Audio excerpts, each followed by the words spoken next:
करके, भगवान को अर्पित करके, कोई भी वस्तु दोष से दोष युक्त क्यों ना हो, जब हम उसको परमात्मा को समर्पित कर देते हैं उसका दोष समाप्त हो जाता है। जैसे मीराबाई ने आया था जहर, राणा ने विष दिया, है ना, मानो अमृत पिया। अब मीराबाई उस जहर में भी अपने ठाकुर को पहले भोग लगा दी। तुम ही निवेदित भोजन करही, प्रभु प्रसाद पट भूषण धरही। जो कुछ है पहले भगवान को अर्पित करके, तो हो सकता है होगा। तो हमने कहा कि चलो दोष है तो है, आप पहले परमात्मा को समर्पित कर दें, उसके बाद पहन। कहने का अभिप्राय कि स्वर्ण में कली का वास हुआ। एक दिन कहा जाता है, ऐसी कथा भागवत जी में तो नहीं, पर जैसे हमारे यहाँ बहुत सी कथाएं अलग अलग से महापुरुषों के द्वारा सुनी हुई भी होती हैं, अन्यत्र पुराणों से भी ली जाती है। तो किसी महापुरुष ने कहा कि एक दिन परीक्षित जरासंध का मुकुट पहन लिया, और वही मुकुट पहन करके, और क्योंकि जब गए थे पांडव, अर्जुन और भीम, तो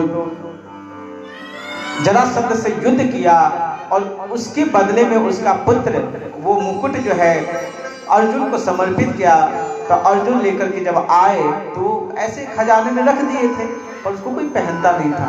परीक्षित के मन में पता नहीं उस दिन क्या आया, सो उस मुकुट को पहन के निकल गए, और ऐसे ही भूखे प्यासे अपने भ्रमण करते। अब जैसे व्यक्ति के वस्तु का भी इतना प्रभाव होता है, जहाँ संत जन रहते हैं, जहाँ संत जन बैठते हैं, जहाँ अच्छे सज्जन पुरुष बैठते हैं, उस जगह पे बैठने का, उस जगह पे आपके जाने का अलग ही आनंद है।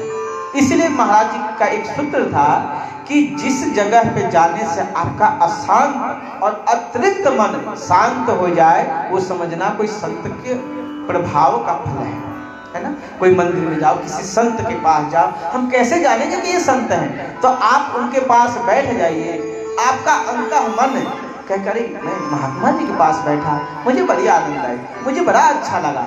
जब इस तरह की अनुभूति हो तो समझे कि संत है। तो वस्तु का भी बहुत बड़ा प्रभाव पड़ता है। इसीलिए कभी हर व्यक्ति के वस्त्र नहीं पहनने चाहिए, हर व्यक्ति का जूठा नहीं खाना चाहिए, है ना। जब तक आप, इसलिए प्रसाद मतलब जूठन भी खाने का अधिकारी या तो माता पिता का हो, गुरु का हो, तब जिसको जानते हैं। तो वस्तु भी बड़े सोच समझ के इस्तेमाल करने चाहिए, हर किसी का कुछ वस्तु लेकर के नहीं करना चाहिए। तो परीक्षित पहना और निकल पड़ा, भूख प्यास से तड़पते हुए एक महात्मा जी के आश्रम में गया।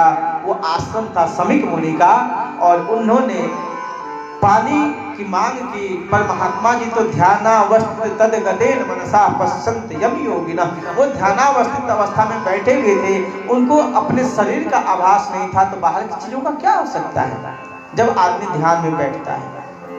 तो उधर से परीक्षित को लगा कि ये ढोंग कर रहा है हमारे सामने, मैं राजा हूं और मेरा सम्मान करने के बजाय आंख बंद करके बैठा हुआ है। और उन्होंने आओ देखा ताओ, एक मरा हुआ बगल में सर्प था, उसी को अपने बाण से उठाया और उस समीक मुनि के गले में डाल दिया और निकल पड़े। उधर से उनके पुत्र श्रृंगी को पता चला कि आपके पिता के गले में राजा ने अपमान किया है और सर्प डाल के चला गया। इस तरह का अपमान। श्रृंगी मुनि स्नान कर रहे थे सरोवर में, वही जल लिया और संकल्प किया कि मेरे पिता को इस तरह का अपमान करने वाले को वही सर्प जो है तक्षक रूप में 7वें दिन डसेगा और उसकी मृत्यु हो जाएगी। ऐसा कह करके रोते बिलखते जब आया तो पिता की गोद में बिलखने लगा, रोने लगा कि मेरे पिता का, मेरे ऐसे महापुरुष संत का, मेरे पिता का कोई अपमान करे। अरे राजा की बुद्धि खराब हो गई है, दुष्ट हो गया। और जो बिलाप करके रो रहा था सो आंख से आंसू गिरे। जब शरीर पर थोड़े स्पर्श हुए, समीक मुनि का ध्यान खुला, तब उन्होंने पूछा कि पुत्र क्या हुआ? कहा पिताजी क्या हुआ? ये देखिए आपके गले में आया था परीक्षित और इस तरह से अपमान करके चला गया। पर पिताजी कोई बात नहीं, मैंने भी उसको साप दे दिया है, वो 7वें दिन मर जाएगा। तक्षक उसको डसेगा और वो मर जाएगा। समीक मुनि ने कहा कि पुत्र, ये तुमने क्या किया? तुम ऋषि पुत्र हो। अरे खल के वचन संत सह जैसे, है ना? संतों का आभूषण है क्षमा, संतों का आभूषण है प्रतीक्षा, संतों का आभूषण है संतोष।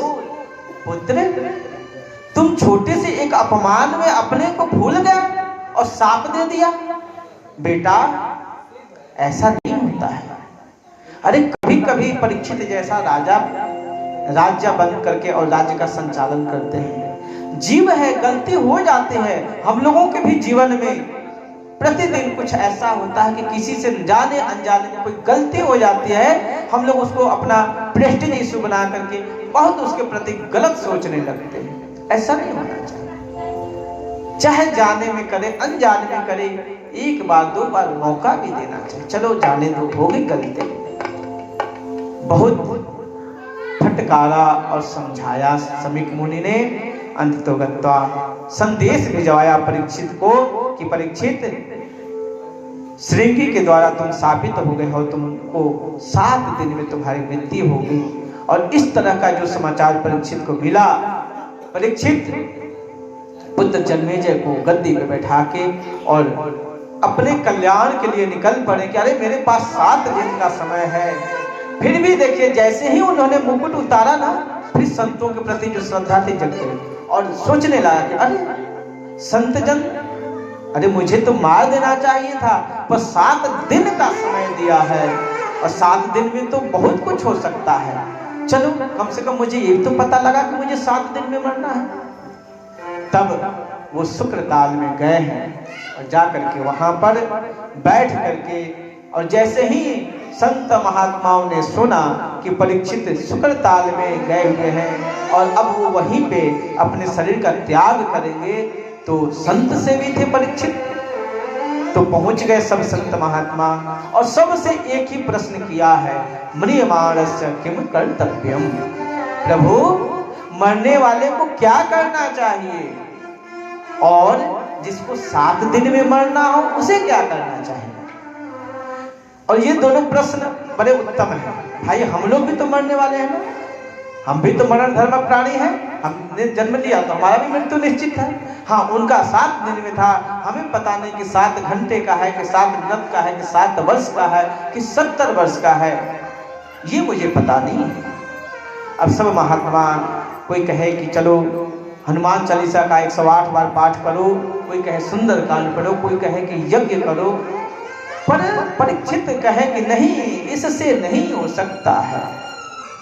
मुझे संतोषजनक जवाब नहीं मिल रहा है। मैं चाहता हूं कि वास्तव में ऐसा कोई हमारे पास समाधान हो, मैं 7 दिन में मुक्त हो जाऊं। तभी तत्राद्भवत भगवान व्यास पुत्र, तुरंत ऐसा भी कह ही रहे थे कि तब तक भगवान व्यास पुत्र, तत्राद्भवत भगवान व्यास पुत्र, वहां पर तत्र अगत, वहां पे भगवान आते हैं। ये व्यास पुत्र यानी सुखदेव स्वामी स्वयं भगवान ही व्यास के पुत्र में, तत्राद भवद भगवान व्यास पुत्र, यानी भगवान ही व्यास के पुत्र के रूप में यानी सुखदेव के रूप में वहां उपस्थित होते हैं। बोले सुखदेव महाराज की। अब जैसे ही सुखदेव स्वामी पधारे हैं, सब ऋषिगण उठ गए और यहाँ ये परीक्षित भी अपने आसन से उठ करके और प्रणाम किया है और निवेदन किया कि प्रभु, ये साम संस्मरात् पुंसाम सत्यः शुद्धयन्ति वैग्रह किं पुनर्दर्शनं स्पर्शं पादशौचासनाधिभिः। ये सब संस्मरात् पुंसाम। अब तो समय भी हो गया है, ये तो बड़ी कथा तो है कि इसको चाहे जितनी इसकी व्याख्या, बड़े सुंदर सुंदर भाव हैं संतों के। ये शाम संस्मरात पुंसाम, किसके स्मरण से? वैसे संतों के स्मरण से पाप का प्रक्षालन होता है। है ना।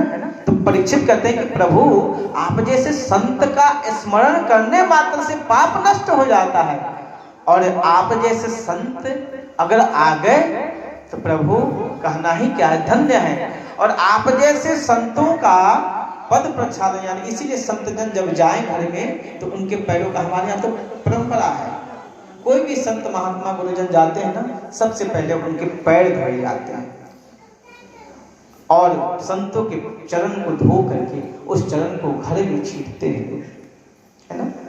ये शाम संस्मरात पुंसाम सद्य शुद्धयन्ति वैग्रह। आपके स्मरण से मन पवित्र हो जाता है, आपके चरण पड़ने से घर की शुद्धि हो जाती है महाराज। और आप आए हैं, साक्षात परमात्मा आ गए हैं, और उसके बाद उनका पूजन किया है और वही प्रश्न पूछा है, म्रियमाणस्य किम कर्तव्यम।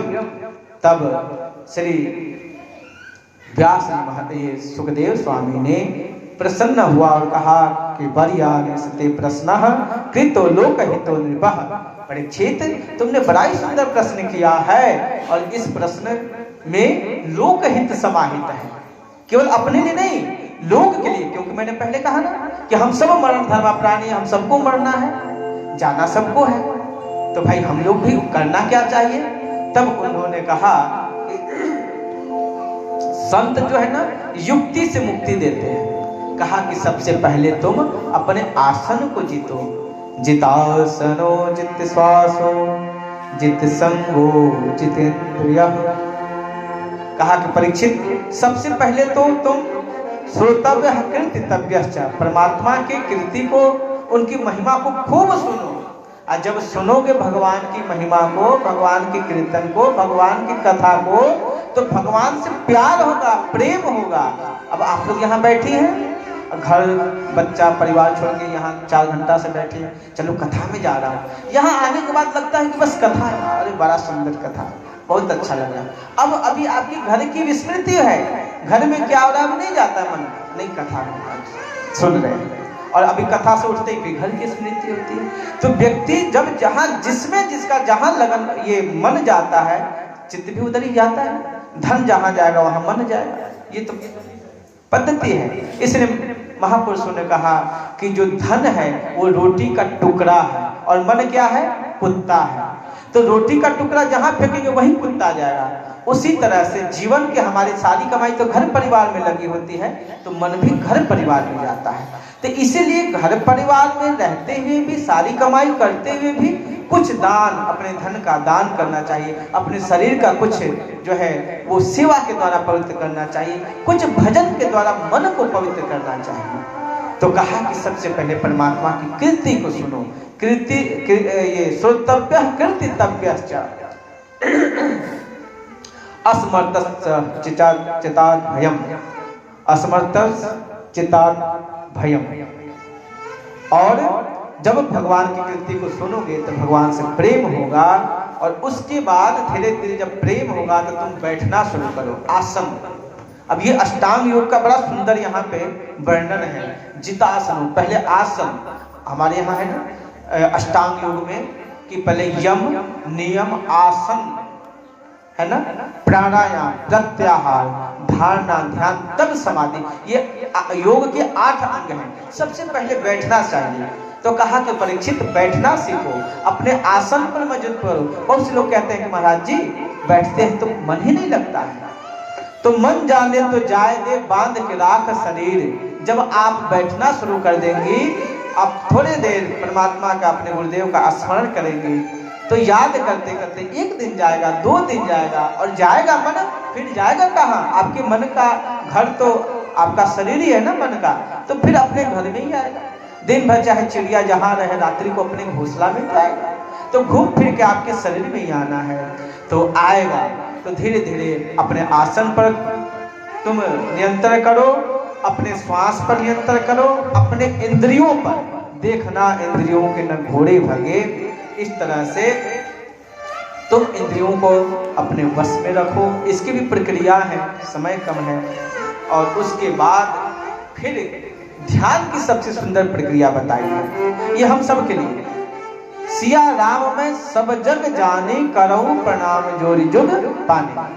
मतलब कि जो परिवार है ना, हम लोग कहते हैं तो दो तरह से परमात्मा के ध्यान का रूप वर्णन किया सुखदेव स्वामी ने परीक्षित को, कि परीक्षित एक स्थूल ध्यान और एक सूक्ष्म ध्यान।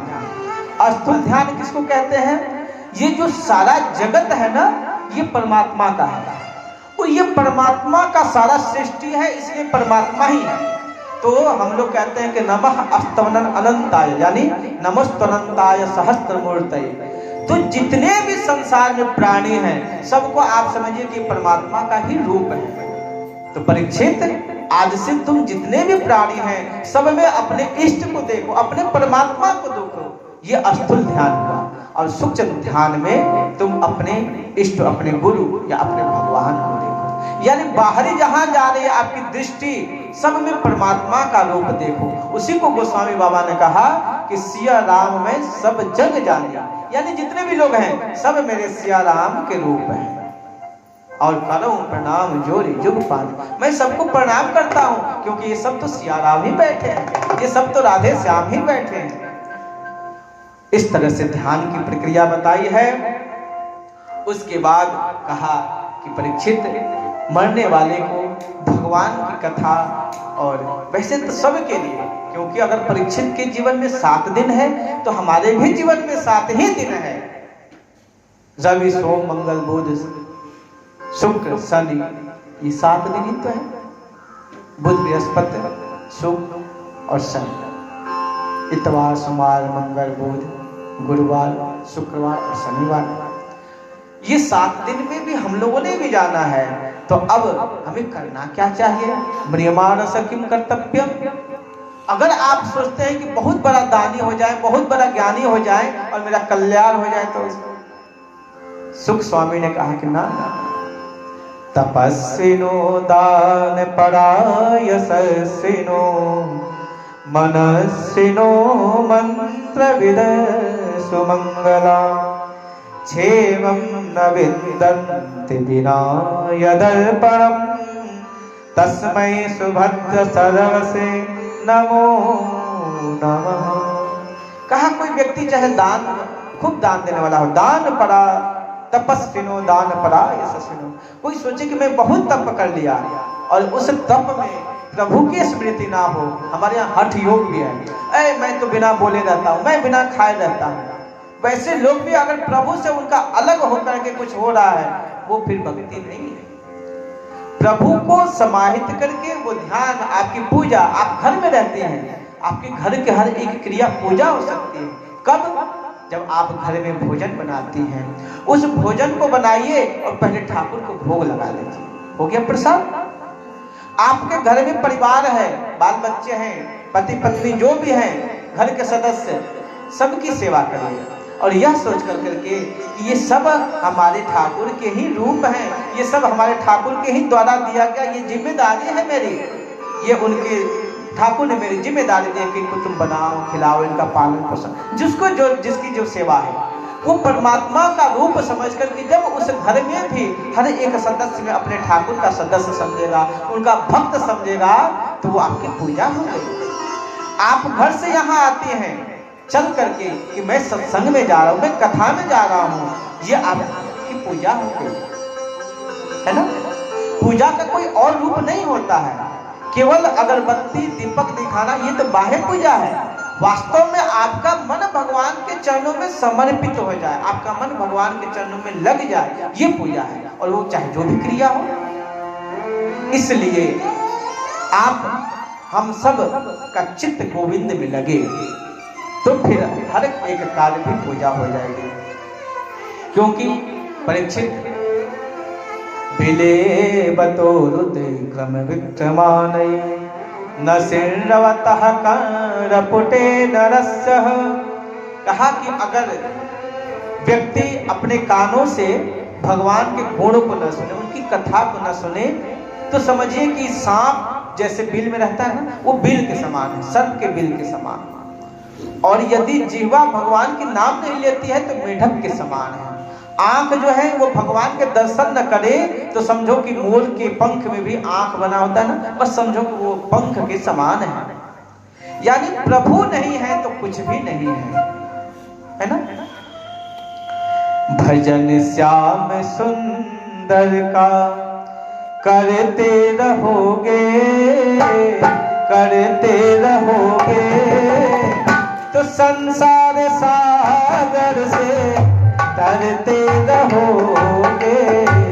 भजन श्याम सुंदर का करते रहोगे, करते रहोगे संसार सागर से तरते रहोगे, संसार सागर से तरते रहोगे। भजन श्याम सुंदर का, भजन श्याम सुंदर का करते रहोगे, करते रहोगे संसार सागर से तरते रहोगे, संसार सागर से तरते रहोगे।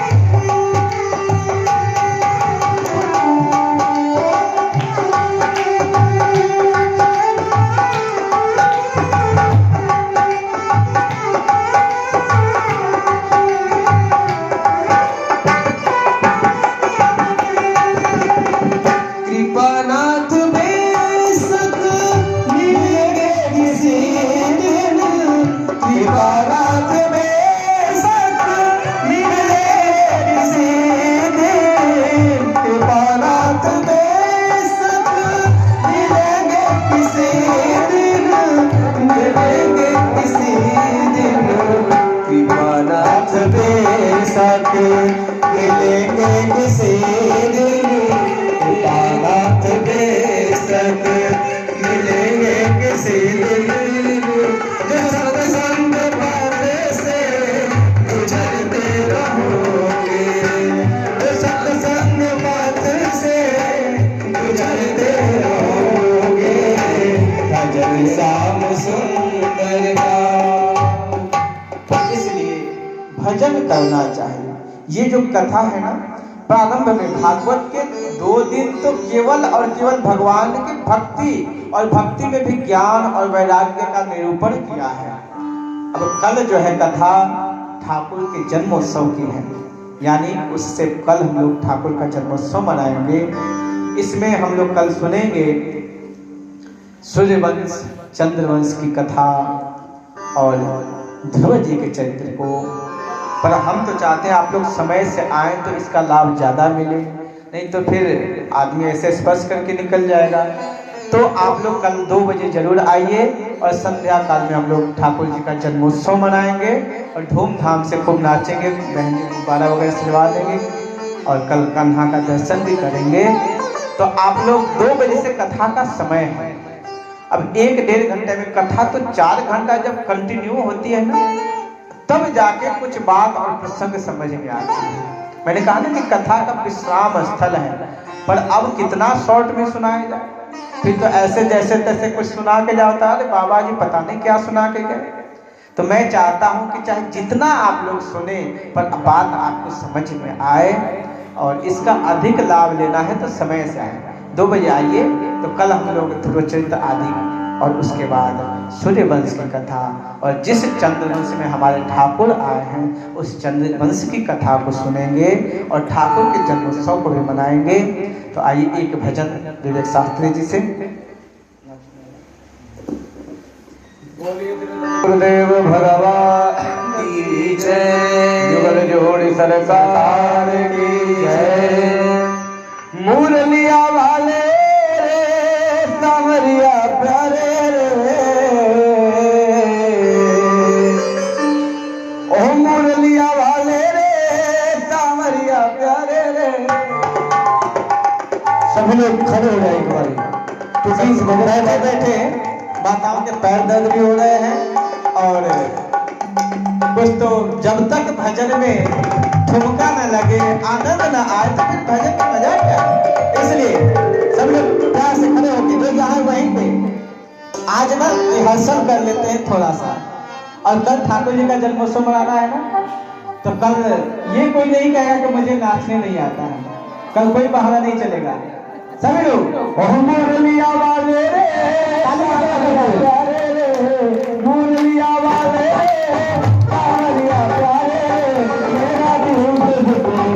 मेरा दिल तुझ पे, ओ मेरा दिल तुझ पे दुर्गा मुरलिया वाले मेरा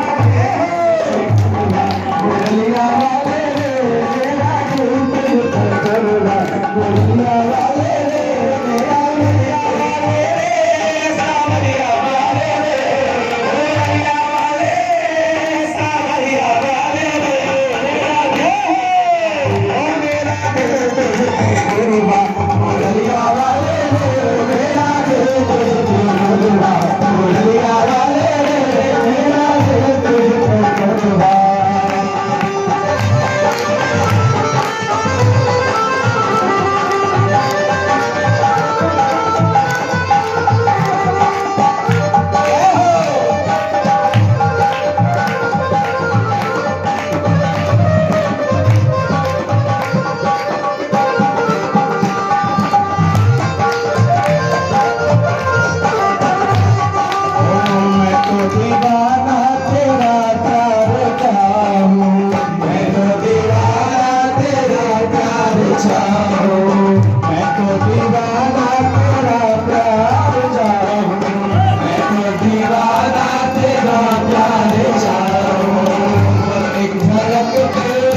तैयारी के लिए सब्जीत भाई एक छोटा सा भजन आइए।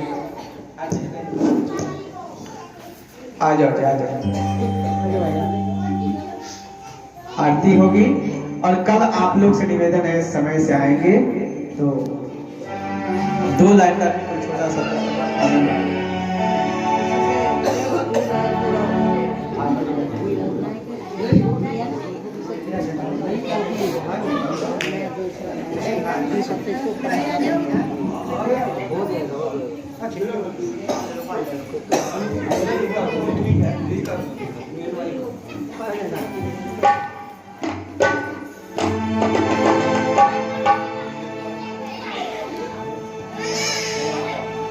खोज कर मेरे गुरु महाराज की जय।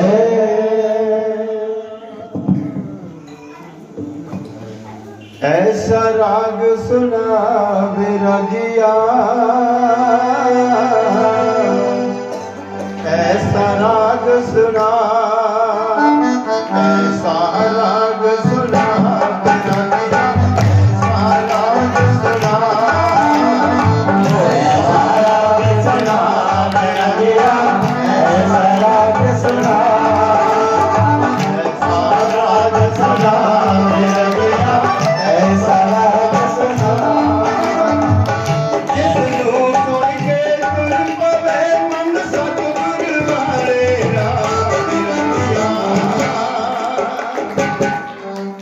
ऐसा राग सुना, ऐसा राग सुना बिरगिया, ऐसा राग सुना, ऐसा राग सुना बिरगिया, ऐसा राग सुना, राग सुना बिरगिया, ऐसा राग सुना,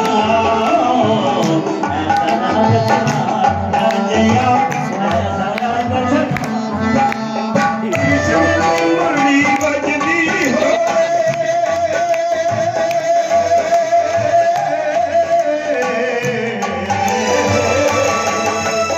कृष्ण की मुरली बजदी हो, राधा वाले लगदी हो रे।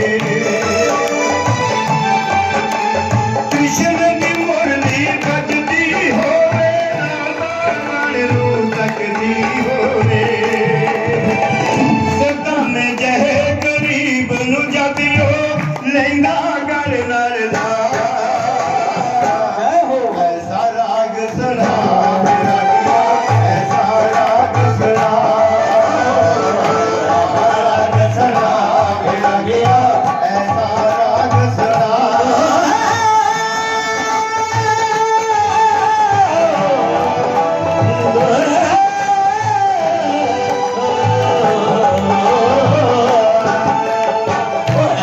राग सुना बिरगिया,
सभी लोग खड़े हो जाएं, आरती करते हैं।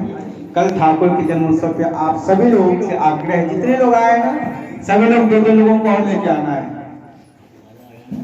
और ठाकुर के जन्मोत्सव पे जिसकी जो टॉफियां वगैरह, जिसकी जो श्रद्धा होगी लेके आएंगे, ठाकुर जी को अपने भाव को समर्पित करेंगे। आइए आरती। शिवा के बिहारी तेरी आरती गाओ, शिवा के बिहारी तेरी आरती गाओ, आरती गाओ रे, आपको मनाओ, आरती गाओ रे, आपको मनाओ, शिवा के बिहारी तेरी आरती गाओ, आरती बिहारी तेरी आरती गाओ।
जीवन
सभी लोग प्रसाद लेके जाएंगे।